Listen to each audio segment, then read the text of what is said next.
somehow I thought about it overnight. I made a pretty quick decision that, if Donald Trump could wrestle Vince McMahon, why couldn't I think of a way to do it? Is it true that you that you said that you would do the Hall of Fame, but you didn't want Shawn Michaels in the room when you did it? No, that's not true. I told Vince to not, I might have said to keep Shawn away from me, which amounts to the same thing. Sounds about right. So you do that in 2006, and then 3.5 years go by, and all of a sudden you're coming back to Raw, and you're going to be in a storyline. You're going to be doing a match with Vince. Who reached out to who for you to do it, and why was late 2009, early 2010 the time to do it? It's funny what makes what goes through your mind sometimes, because if you talk to me or ask me, there might be guys here in the room I said to talk to me back in 2006 or 2007, asked me if I would ever go back to WWF, and I would have told them never in a million years. But when I watched Donald Trump wrestling Vince McMahon, I remember it hit me. I was actually living in Hawaii, and I had just had my right knee surgery, which was my biggest one. I had my knee replaced. And they told me when I had my knee replaced, it would be 6 weeks of really intense pain, which it was. It was really painful for about 6 weeks. And then the doctor told me, he said, for 6 weeks, you're going to hate me. You're going to want to kill me. And after 6 weeks, you're going to love me, and you'll be so glad that I had it done, kind of thing. And he was absolutely right, almost to the day. I couldn't travel for 6 weeks. And when I finally got the clearance to travel, because of the fear of blood clots and stuff like that, after major surgery, you're not allowed to travel. And when I got cleared to travel, I flew to Hawaii. And I remember when I was in Calgary, I could barely walk across the room. I still had a cane. I was still in a lot of pain. And then I flew to Hawaii, and it was like, it was in the middle of winter. And it was just amazing. I remember getting off the plane, and my knee felt like brand new again. And I remember watching, almost like the first day I got to Hawaii, that's when I watched Trump and Vince have their big match. And I should also mention that when I settled with Lloyd's in London, my insurance policy, I had to sign a thing that said, I'm allowed to do wrestling skits, wrestling sketches, and wrestling performance, but I'm not allowed to do any full contact pro wrestling. And that was the agreement, and I signed it, and it's like, okay, I'll never wrestle full contact, because I can't anyway. And so when I was watching Donald Trump and Vince wrestle in Hawaii, I can remember, maybe it was the next day, I watched the whole WrestleMania and in my house. And then I remember I came home and my phone was ringing in my house, and I ran all the way up my stairs. I bolted up my stairs for the first time since I got hurt. I ran up the stairs full blast. And I ran up and answered the phone, and while I was talking on the phone, I realized that I ran up the stairs to get the phone. And I remember thinking, shit, I can move again. I can do stuff. And somehow I thought about it overnight. I made a pretty quick decision that, if Donald Trump could wrestle Vince McMahon, why couldn't I think of a way to do it? So I thought, if I can do it where it's a wrestling skit or a sketch and wrestling performance, but no full contact wrestling. And that was the really tough thing to do. And I called up and spoke to a guy named Kevin Dunn, who was Vince's right-hand guy with the TV. And I left him a message. I said I'd be really interested in burying the hatchet with Shawn on TV. I said that would be something I'd like to do for my own sake. And that goes back to carrying around all that anger. I didn't want to be angry anymore. And I think that, it's important to know that Shawn and I, once upon a time, were pretty good friends. Like back in 90, 91, 92.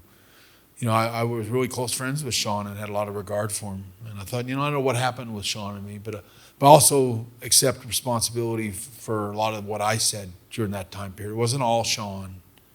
I poked Sean in the eye lots of times, which, in hindsight, I don't blame him for getting a little mad. It was kind of deserved, but at the same time, it wasn't necessarily the right way to do business with somebody. I didn't do that with a lot of other wrestlers. And so I thought, if me and Sean were probably in a room and faced each other one-on-one, instead of wanting to kill each other or me wanting to kill Sean, maybe it'd be better if we could somehow make friends again like we used to. Maybe there's a way to set an example.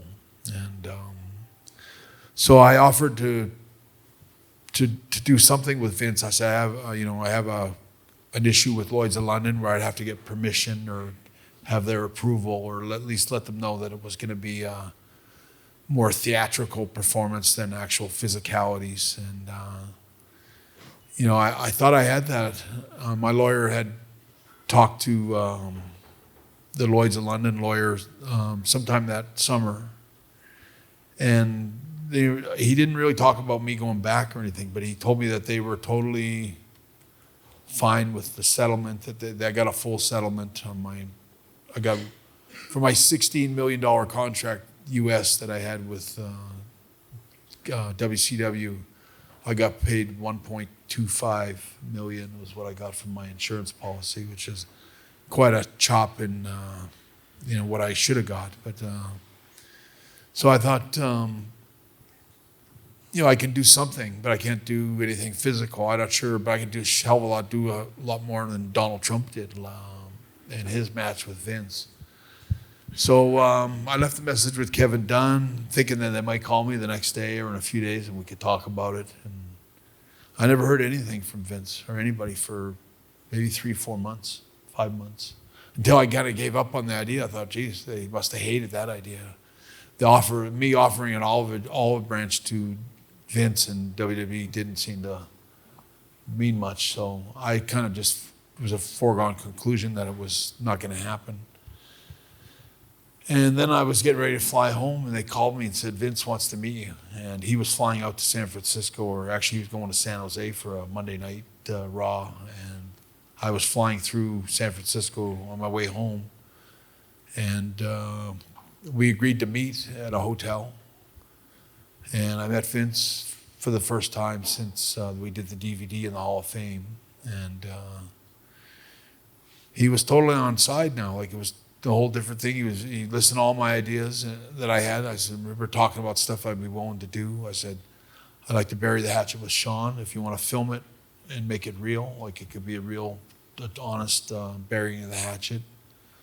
And I always remember thinking I would regret it. I remember thinking someday you regret ever shaking Sean's hand, being friends with him again, or trying to be, because maybe he would disappoint me. But Sean never, I think he really appreciated it. I think Sean needed it as much as I did.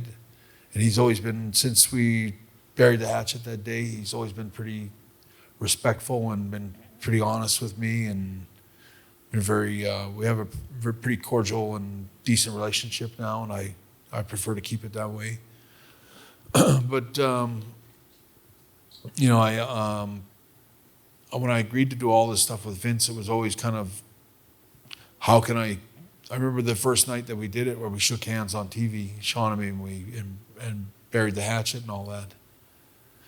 That everything went really good, and then Vince did that thing after where he kicked me in the shin, but it looked like he kicked me in the crotch, and I fell down on my knees on TV.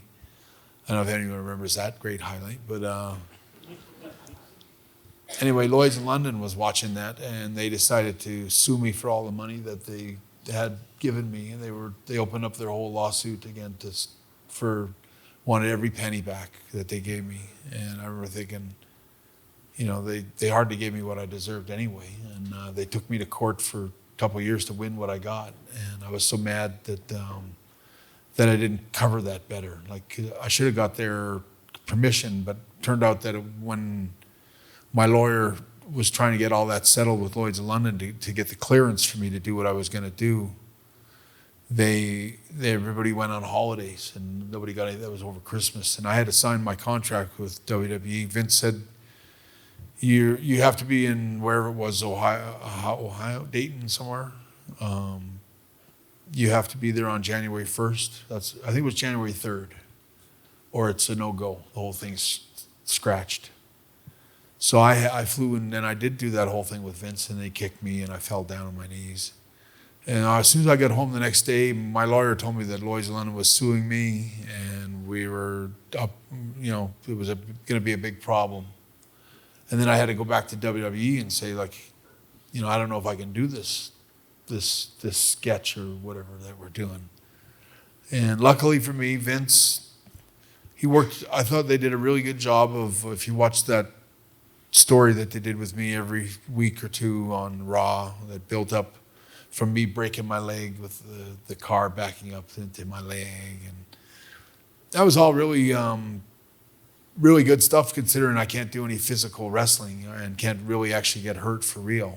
And that was my whole thing, is like the only thing I had going for me was that I'm actually not doing any physical or full contact wrestling because I can't. I couldn't let Vince body slam me or hit me with a chair or punch me in the head or do anything. Any kind of blow to my head would be, serious for me, because my concussion injury was legitimate and like honest. And so we had to come up with ways to tell this whole story without actually physically hitting each other. And mostly me doing offensive things. Like you might remember me pulling Vince's jacket over his head and punching him out in the ring and all that. It was me doing stuff to Vince every week. And I don't know how many of those WWE wrestlers that when you're off for a long time, you forget how to work safely. I punched a lot of guys in the head. That poor Heath Slater. I'm so sorry for all the potatoes that I gave that poor guy. And he never complained about it once, but I potatoed the heck out of him.